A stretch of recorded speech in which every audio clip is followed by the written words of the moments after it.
These people are waiting for the appearance of a living legend.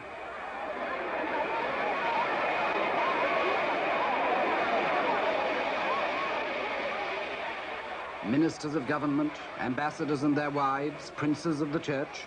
By now, they've probably lost count of the number of times they've waited here at Addis Ababa Airport for the same extraordinary man. In a moment, he'll step from the door of this aircraft to a scene that's even more familiar to him.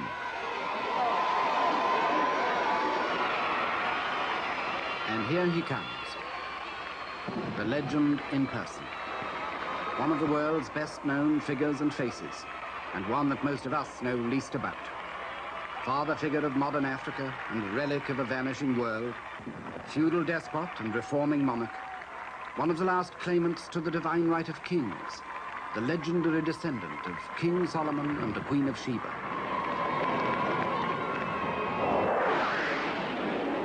His Imperial Majesty, Haile Selassie I, conquering lion of the tribe of Judah, elect of God, King of Kings, Emperor of Ethiopia.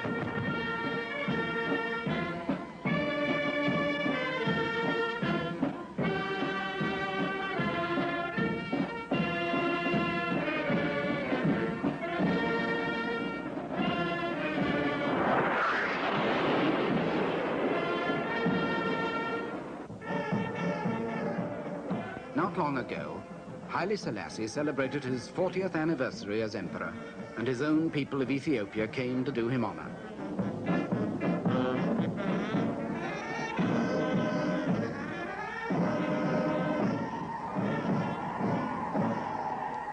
But Haile Selassie in his time has been far more than just the ruler of a small African state.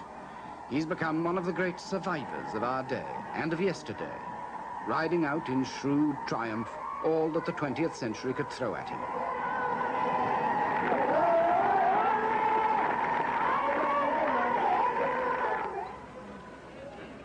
Today, Haile Selassie is courted by all the world. At his anniversary reception, the representatives of 100 nations came to salute the authority of this tiny old man.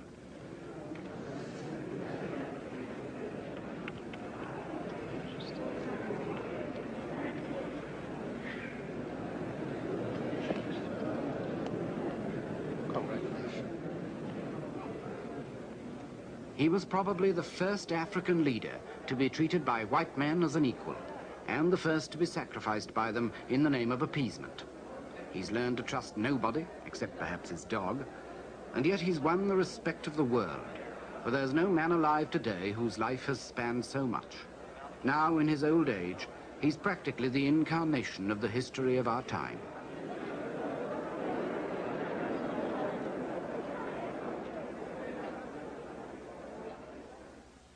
Time began for Haile Selassie in this remote corner of the Horn of Africa in 1892. In London, Queen Victoria had celebrated her Golden Jubilee. In Africa, the colonial powers were carving up the continent. But the world Haile Selassie was to grow up to had not been dreamed of. He was born in a thatched hut and christened Tafari Makonnen.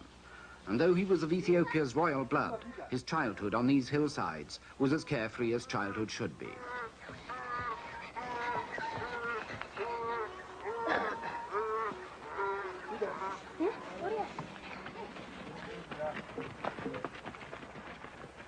Ethiopia to the world then was not much more than an African fairy tale.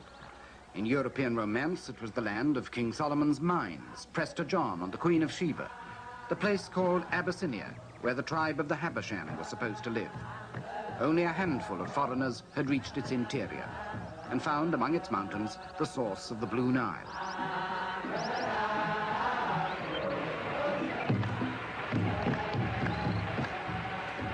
The rest was as dark as anything in darkest Africa, hidden by giant mountains from the deadly curiosity of the world.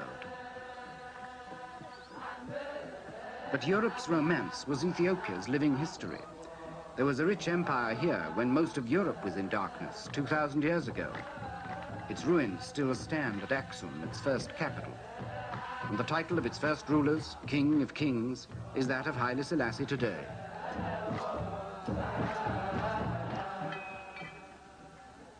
The empire's history since then is a rich confusion of fact and legend.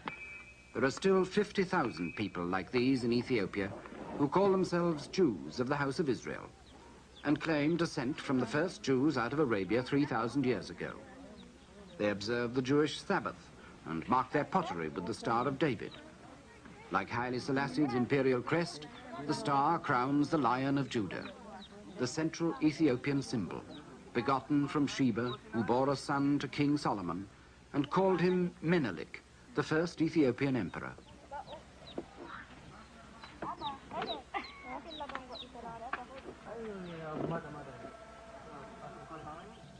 But the central tradition of Ethiopia is Christianity. Long before most of Europe was converted, the empire was a pillar of Christendom, whose emperor earned another title that Haile Selassie carries today, the elect of God. The echoes of 16 centuries of Christianity sound with undiminished faith through Ethiopia's churches now.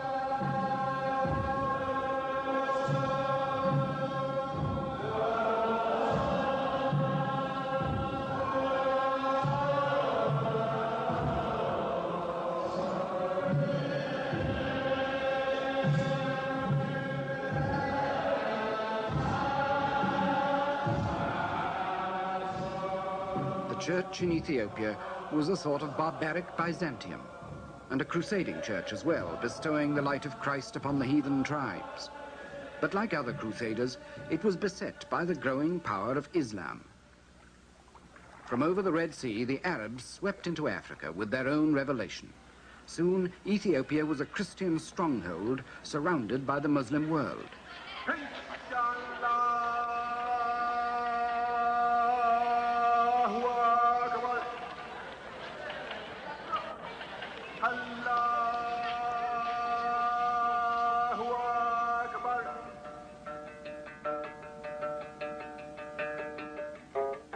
Hidden in the mountains from the Muslim invasion, the emperors and priests of Ethiopia kept the Christian faith alive.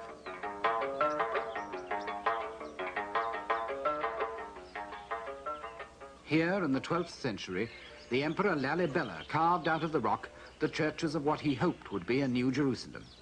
It was the empire's capital for 100 years and came to be known as Lalibela after its creator.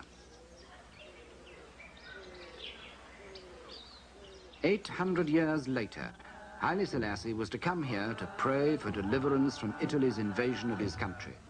At the worst moment of his life, it was his way of declaring his ultimate faith in the God who was so essential to his empire's tradition, a tradition that the monks of Lalibela still voice in a haunting mixture of orthodox plain chant and African rhythm.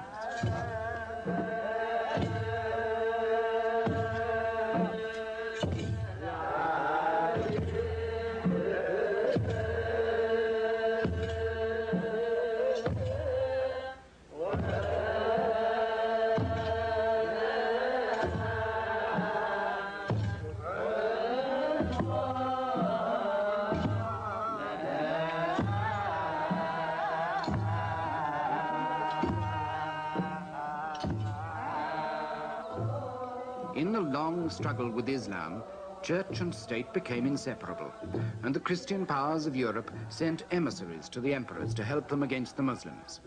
One of them may have been Prester John, some Western Father Jean, perhaps, exiled and forgotten here for a lifetime. But in spite of Western help, many of the empire's provinces were overrun.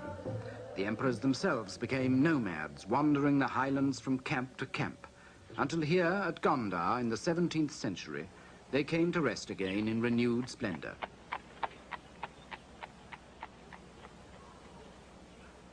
These castles of Gondar are unique in Africa. Probably some Portuguese helped to build them. Possibly Indian craftsmen were brought in. But they're a sign of Ethiopia's special distinction in Africa as a place where the non-African world made some early mark on the continent.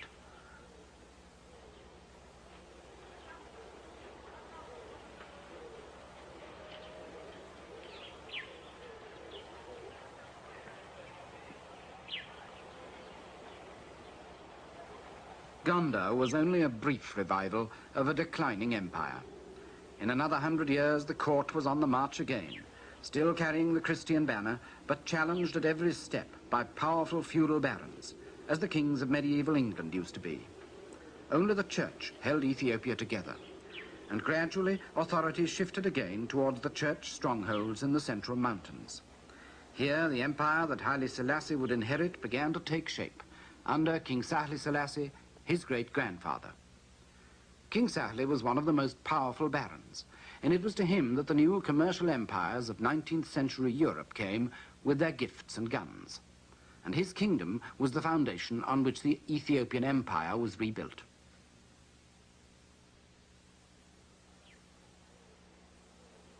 Its revival was heralded by a Christian crusade, led by a man who was half monk, half warrior, and who defeated all other contenders for the throne, the Emperor Theodore.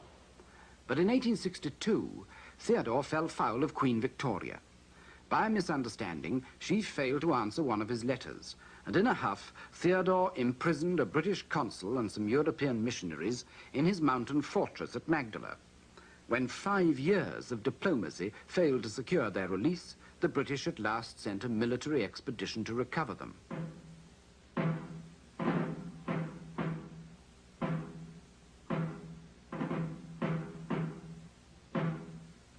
It was a ponderous exercise, but effective. With elephants, gun carriages, and Indian sepoys under the command of General Napier, they clambered steadily into the mountains that had been Ethiopia's best defense for so long. The Ethiopians were no match for them. They had few rifles and no artillery to save their old empire from the new world. As Napier's army approached their last stronghold, Theodore shot himself. The new concept of empire had triumphed over the old. Yet in Theodore's medieval crusade, there was a glimpse of a new Ethiopia. And 20 years later, under the Emperor Menelik, grandson of Sahle Selassie and half-uncle to Haile Selassie, that glimpse became something like reality. Europe's scramble for Africa was then in full swing, and as the Western empires planted their flags all over the continent, only Menelik's Ethiopia seemed able to stand against them. At Addis Ababa, in Sahle Selassie's old kingdom, Menelik created a new capital for his empire. It was Ethiopia's first permanent capital since the heyday of Gondar, 200 years before. Menelik's palace is still used 80 years later by Haile Selassie, and to him it's a permanent reminder of the day when Ethiopia showed that it could, after all, resist the power of Europe, when Menelik's army in these mountains defeated an Italian invasion at the Battle of Adwa. The year was 1896, and the traditional Ethiopian painting tells the story of a modern awakening.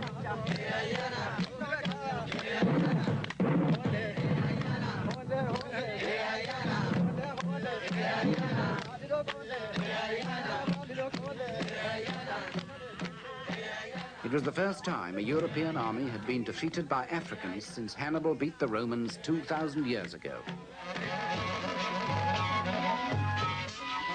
Menelik's celebrations were huge and noisy.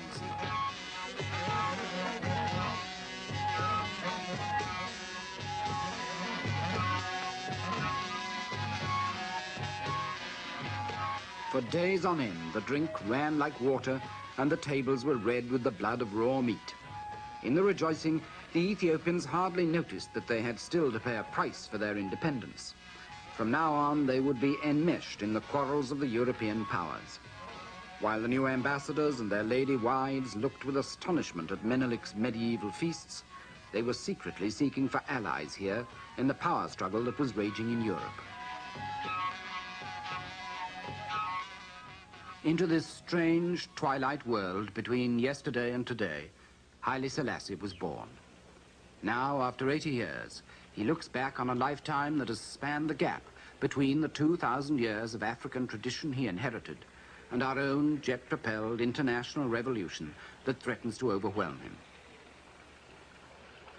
One of his earliest memories is of the way our world first encroached on his, with the arrival in Ethiopia of the first British diplomatic mission to the court of his half-uncle Menelik. He was 5 years old. The year was 1897, just a year after the great victory of Adwa, and the British mission on its way to Addis Ababa stayed with the young Haile Selassie's father in the town of Harar. Harar then was a newly conquered province of Menelik's empire, taken from Muslim hands. Haile Selassie's father, Ras McConnell, was Menelik's governor for Harar and a favorite to succeed to the throne. In Muslim hands, Harar had been a secret city, closed to non-Muslims for centuries. 40 years earlier, the British explorer Richard Burton had only been able to get here disguised as an Arab. He didn't think much of what he saw. The streets were stony and narrow, the faces were stern and secretive. He thought they justified the local proverb, hard as the heart of Harar.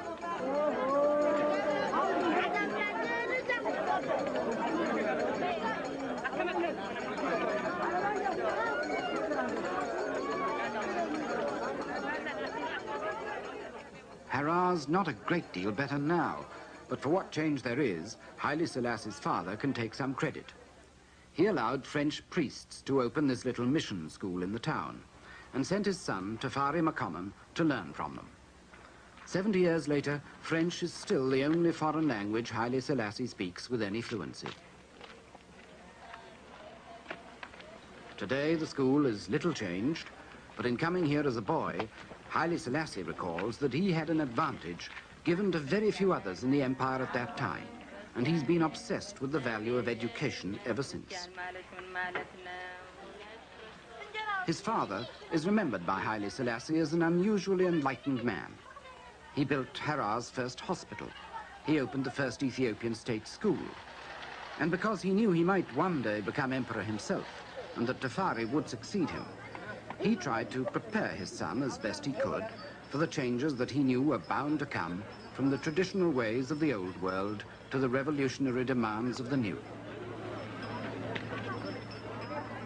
So, throughout his boyhood, the young Tafari lived happily in his father's house, with a future that seemed secure. But suddenly, his father died, and Tafari passed at once from security into a world of medieval intrigue. He was only 13. Menelik was dying, paralyzed by a stroke.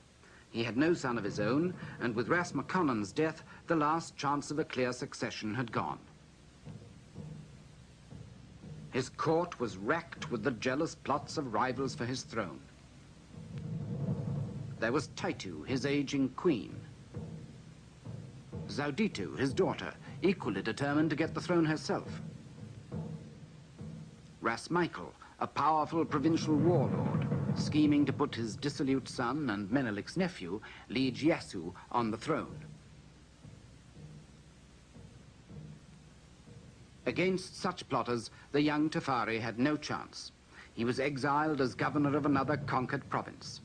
Meanwhile, Menelik's palace seethed with treachery and murder like the household of some African King Lear. For 5 years, the conspiracies tore the court apart, until in 1911, the doddering Menelik at last revealed his choice. Ras Michael's son, Liege Yasu, was the heir to his throne. The queen and his daughter were thrust aside, and Tafari McConnell joined Ethiopia's other barons in swearing an oath of loyalty to his rival. As a reward, he was sent to his father's old job as governor of Harar. In Harar, Tafari was safely out of the way, a week's journey from the capital. He was just 19, but he was experienced far beyond his years. Already he knew not only how to run a province, but how to play a waiting game, and he knew there was still a crown to play for. He needed all his caution, because when Menelik died at last and Liege Yasu was crowned, the new emperor was already half mad with syphilis, turning from youthful dissipation to exotic vice and murder. He tried to murder Tafari on this lake near Harar, where Tafari often went boating with friends.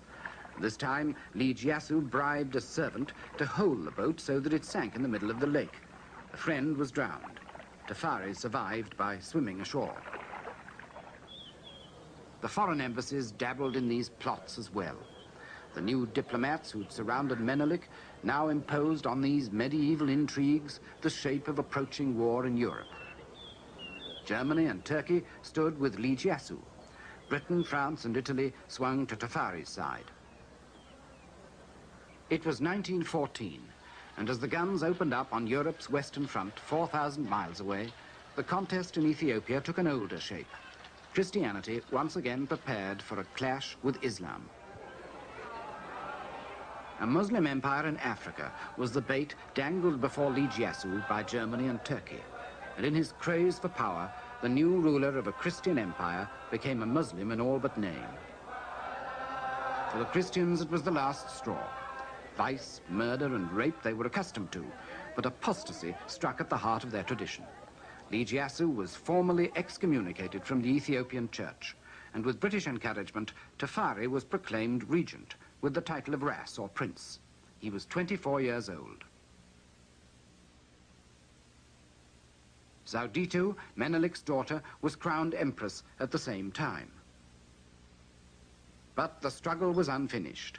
Liven Jah was still free, and on this great plain north of Addis Ababa, his father, Ras Michael, gathered an army to restore him to the throne. It was another medieval scene. The horsemen were dressed in the monkey skins of war, with Ras Michael at their head. On the other side, Rastafari's men gathered for battle in the same way. In Europe, the bloodiest of modern wars was being fought with tanks, machine guns, and poison gas. But here, the centuries rolled back as if to King Henry at Agincourt, or Richard losing his crown at Bosworth Field.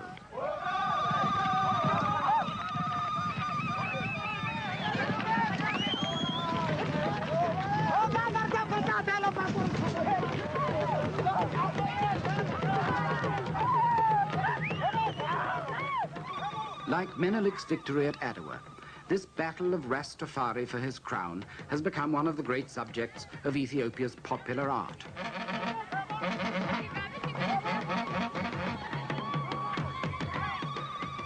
The battle lasted a full day, surging one way and then another.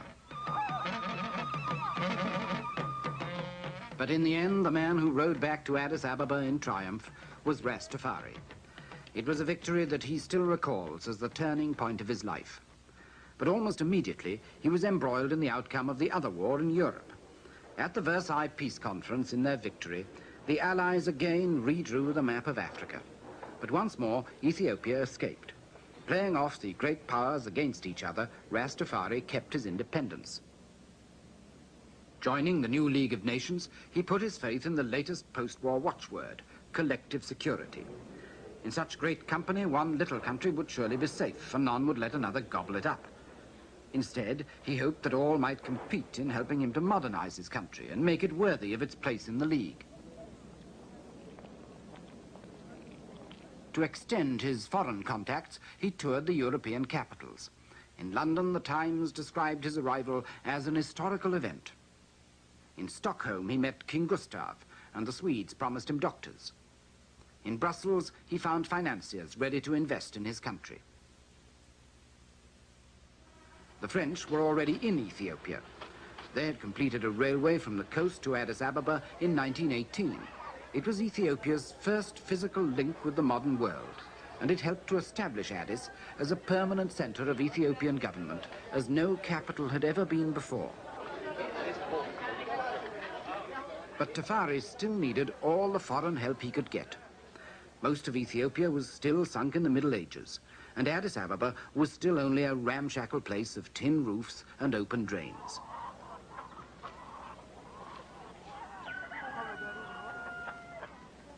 He had to fight poverty and tradition, but he was still only regent, and his hands were still tied by his old enemies at court, who were once more plotting against him. It wasn't until 1930 that Rastafari won supreme power at last, and ascended the throne when the Empress Zawditu died.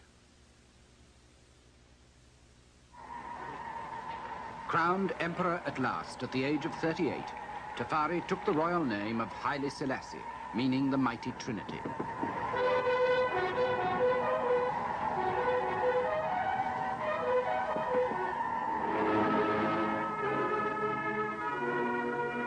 His coronation was attended by men of rank and circumstance from all over the world. The Duke of Gloucester went from Britain.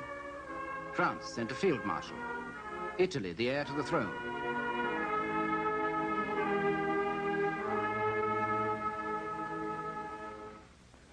Governors of Africa's colonial territories came to salute the independent African king. His own people poured into Addis Ababa in thousands to pay homage to the new emperor.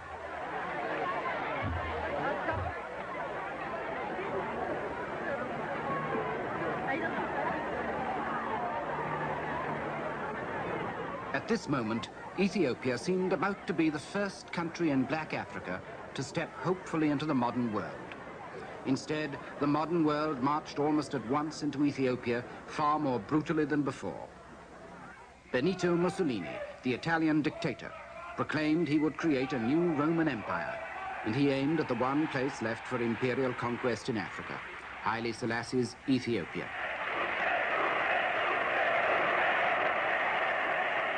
Mussolini's excuse was Ethiopia's backwardness, that same medievalism that Haile Selassie himself hoped to end.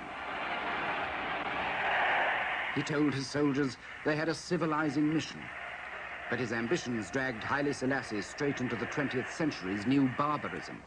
Hitler threatened the peace of Europe. As the Nazi troops marched, Western statesmen quailed at the thought of a new war. All wars are horrible, and as dangerous as they are horrible. In the mouth of Ramsay MacDonald, Britain's Prime Minister, the age of appeasement was born. Its first sacrifice in the cause of peace in our time was to be the Emperor Haile Selassie. In Ethiopia, the emperor could do no more than play for time against the Italian threat, winning the loyalty of the tribes and princes by a traditional mixture of prestige and bribery, and hoping that his old friends, Britain and France, would still come to his rescue.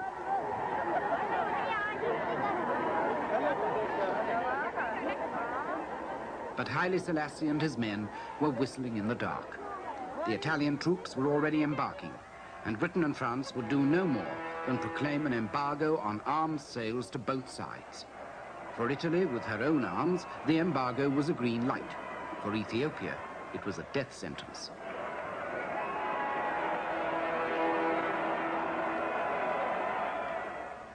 But for Haile Selassie, the final betrayal came at the League of Nations. Pierre Laval, the French foreign minister, and Sir Samuel Hoare for Britain, proposed to hand part of Ethiopia to Mussolini. Appeasement had triumphed. Collective security was a myth. In the war that followed, Haile Selassie had no chance.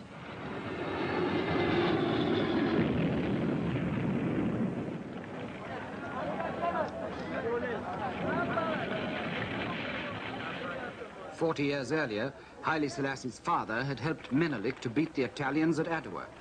Now Mussolini's troops had their revenge.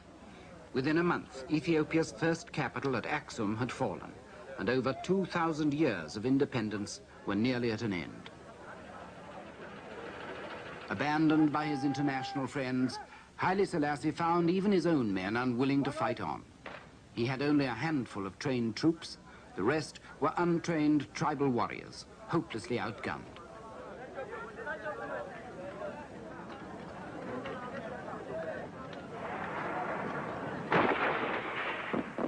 Before the Italian assault, the emperor's army disintegrated. And at Easter 1936, Haile Selassie left his men to make a pilgrimage to the rock churches of Lalibela and to pray for his country. His prayers were unanswered. A month later, it was all over. In 8 months of steady advance, the Italians had lost only a few hundred men. Haile Selassie had lost an empire. On the 2nd of May, his family took the train from Addis Ababa to Djibouti.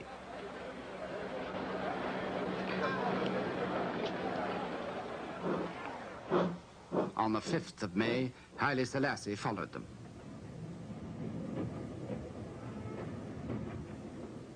He left behind the agony of defeat to confront his betrayers at the League of Nations. Ladies and gentlemen, the second speaker on the list is His Majesty the Negus Haile Selassie. He did so with a dignity that has become a legend. Monsieur le Président, Monsieur le...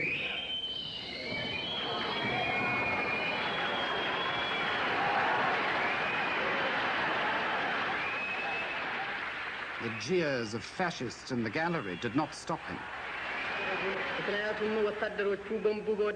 I am here to claim justice, he said. What reply shall I take back to my people? There was no answer, and there could be none. The League was dead. So, said the Emperor, it is us today. It will be you tomorrow.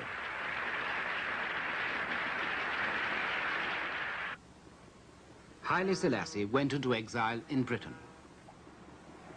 He was 44, and it seemed then as if his life's work had ended before it had begun. He vanished in the gathering storm of war that his downfall had started. Hitler had already re-entered the Rhineland. Austria was soon occupied. Munich was to follow, then Czechoslovakia, and finally the German army marched into Poland, and at last the world woke up. Britain and France declared war on Hitler's Germany. The age of appeasement was over. But as Europe went to war, appeasement's first victim seemed more than ever forgotten. Only when the war widened still further was Haile Selassie remembered again. When Mussolini joined Hitler in 1940, the emperor automatically became Britain's ally, and his futile exile came to an end. Within weeks, Haile Selassie was back in Africa, waiting for the British to mount an invasion of his own country. The campaign was one of the swiftest and most successful of the war. In less than a year, the Italians were defeated, and Haile Selassie was on his way back home.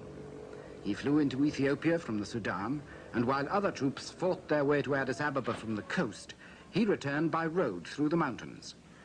Just above Addis Ababa, he stopped for a first look at his capital, 5 years to the day since he had left it. What one imperial power had put asunder, another had restored. The legend of Solomon and Sheba was rekindled. The Lion of Judah had returned. Ethiopia rejoiced, and so did Haile Selassie. For him, it was one of the greatest moments of his life, a chance to start again.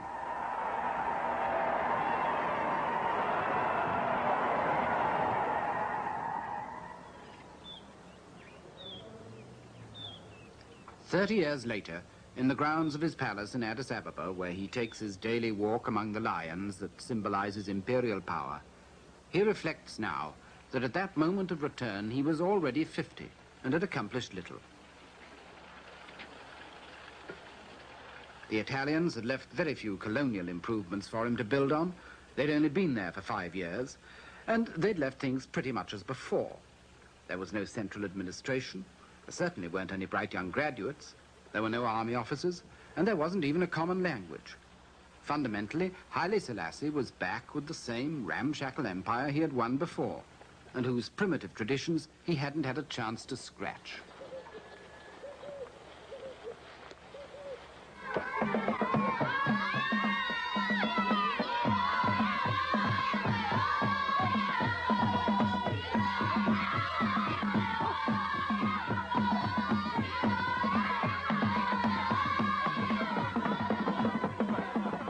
When Haile Selassie returned, his empire had 20 million people, 100 different tribes, and 50 different languages, and was twice the size of France.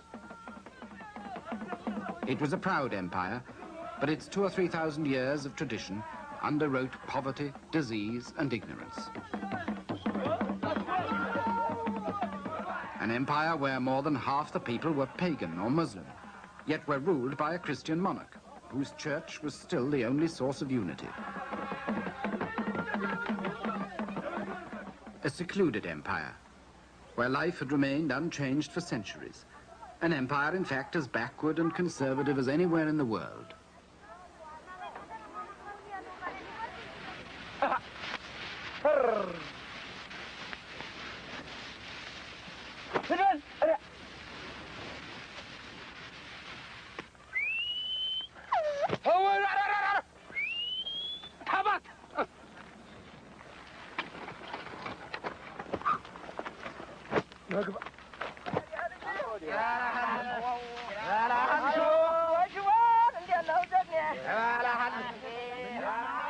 was no easy escape from the isolation and poverty of Haile Selassie's empire. There was no mineral wealth, no really modern economy of any kind. There weren't even any communications. The Italians had built a few roads, but the war had destroyed them again, and one of the first decisions the emperor had to make was whether he should rebuild the roads through these mountains. He decided he wouldn't, for the time being anyway. Instead, he put his faith in the air. With American help, he created a network of tiny airstrips that broke down the isolation of the interior for the first time.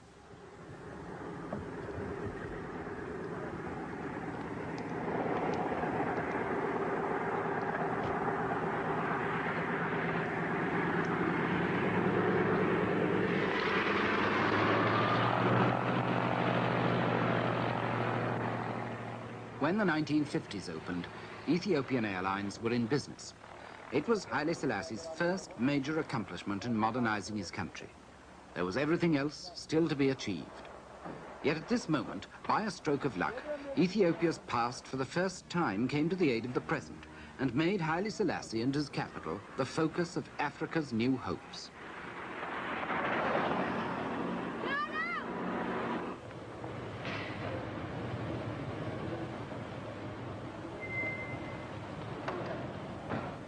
As almost the only independent African ruler after the war, Haile Selassie provided a symbol of self-respect for black men just emerging from white rule.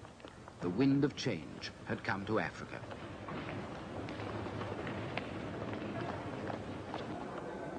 Recognizing the emperor's unique position, the United Nations chose Addis Ababa as its African headquarters, and he embarked on a new political career. The age in which we live, Your Imperial Majesty, is an age of paradox. In his brand new Africa Hall, Haile Selassie presided at innumerable meetings of his new revolutionary colleagues. He became the great African father figure, the great African peacemaker, in the Congo, in Biafra, in Morocco and Algeria. It was a strange apotheosis for the King of Kings. He didn't always succeed, but his voice commanded respect, because he alone in Africa had been both victim and victor in the struggle against colonial rule. He alone had been the first martyr of the old Leagued Nations and was now a founder and guide of the new United Nations. Seeing his influence in the new Africa, the world beat a path to his door. The Organization of African Unity followed the United Nations and set up shop in Addis Ababa. Diplomats and businessmen flocked in. Within a decade, the face of Addis Ababa was transformed. The signs of international affluence towered over the old open drains.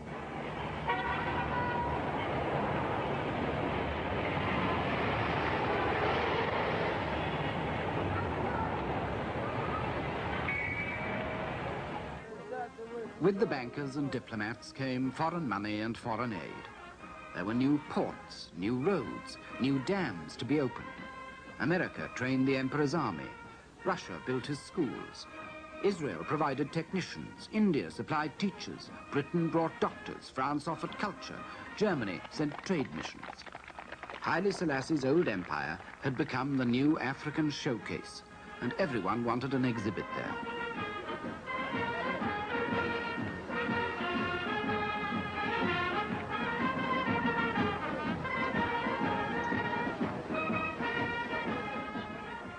Today, Haile Selassie is besieged by foreign delegations hoping to catch his ear.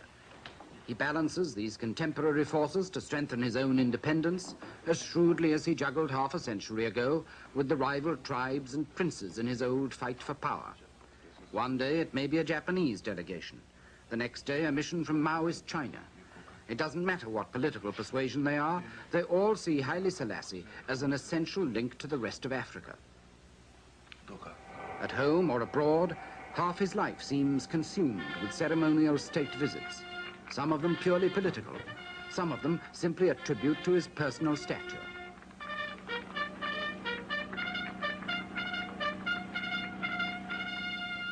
Even with Italy, he's made friends again. On a state visit to Rome, 30 years after Mussolini's troops had been driven from his country. At home, he seems all-powerful, adding to the natural mystery of a divine monarchy the artificial cult of personality. His name is everywhere. His presence seems all-pervading. His word seems law. His ministers are overshadowed by him, and his government is run by him. His palace is surrounded by all the machinery of a modern administration, but even his prime minister brings the important decisions back to him. In his old age, it looks as if Haile Selassie has routed all his enemies at last, to emerge supreme, as if the all-wise and benevolent Lion of Judah has prevailed.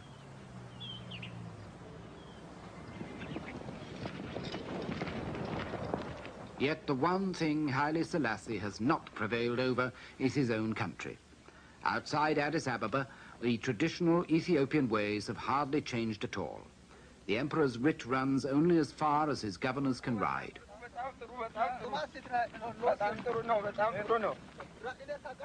Sometimes that may not be far enough. Less than a third of Haile Selassie's people live within a day's ride of any sort of road. It's over 60 years since Haile Selassie in his youth started his career as governor for the Emperor Menelik in this very province. And the system's no different for the man who represents him now. Every time the governor rides out into the farther reaches of his province, he gets a royal welcome.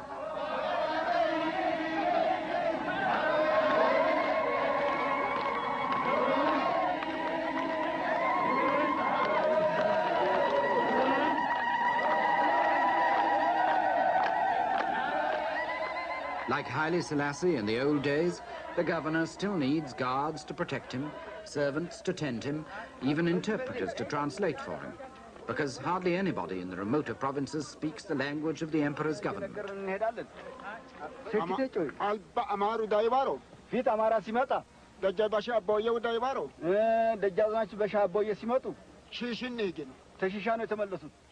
It's government in the medieval style, and modern Addis Ababa seems very far away. Even the bigger villages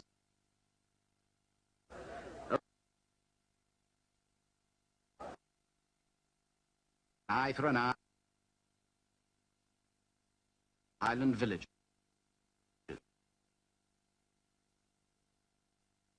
Where all the men of a community are summoned by the emperor's commissioner to uncover a criminal. It's the village elders who make the investigation.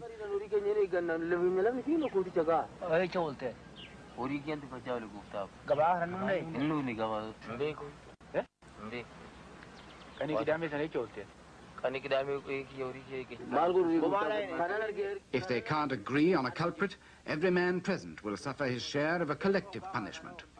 If the finger points to one man, he can expect short shrift. In every village marketplace, the public gallows still waits for the murderer or the rebel.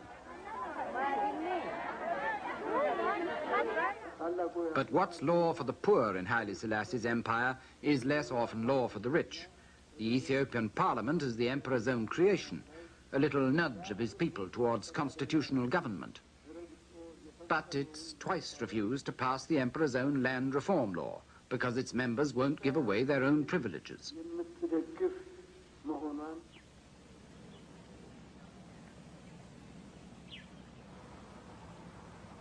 As the years go by, the emperor's step gets slower. He may live in some splendor himself, but he knows the Ethiopian peasant is still as poor as any in Africa. Yet he's paralyzed by the traditions he's inherited from 2,000 years ago. Landlords and princes dominate his parliament and hold the countryside in fee.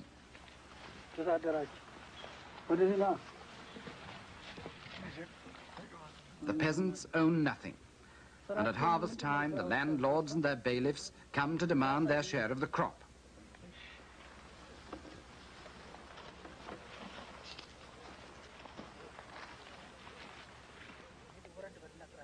The landlords may not be as powerful as they used to be, but like the barons of feudal England, they're still strong enough sometimes to hold even the monarch at bay, still strong enough to hold the people in complete subservience.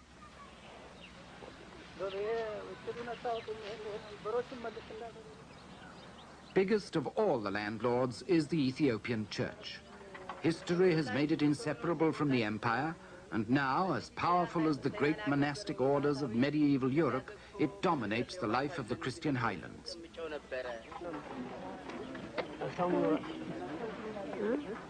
The church is the cross that is also the nation's salvation, both a reactionary burden and a civilizing influence.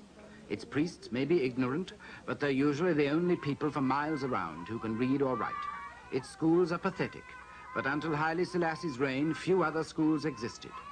90% of his people remained totally illiterate.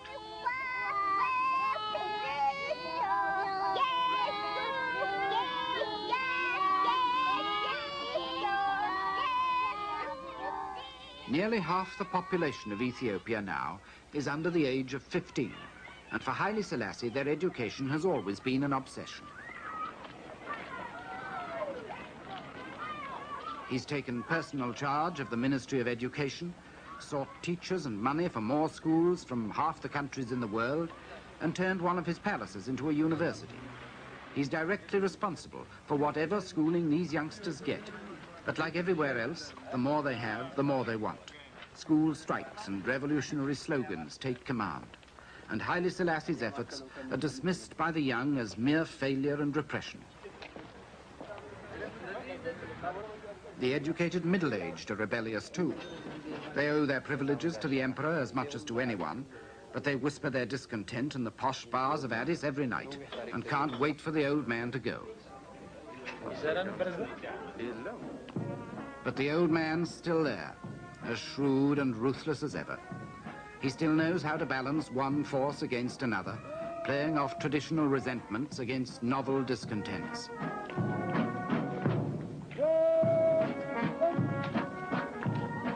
Some of the latest challenges to Haile Selassie's rule combine the old and the new Ethiopian divisions of discontents. Down near the coast in Eritrea, where the Italians had their empire for half a century, there's a popular liberation front now fighting for independence from Haile Selassie and joining the old battle of Islam against Christianity with a new revolutionary movement against an ancient monarchy.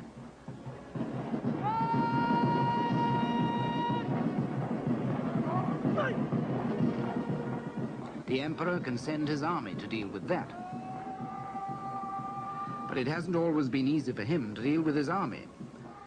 His soldiers now are a far cry from the barefoot rabble that Mussolini's men destroyed nearly 40 years ago, and farther still from the medieval cavalry that won him his crown 20 years before that. But only 10 years ago, some of his soldiers tried to throw him out, and very nearly succeeded. It could happen again. The classic 20th century military coup d'etat against an aging ruler.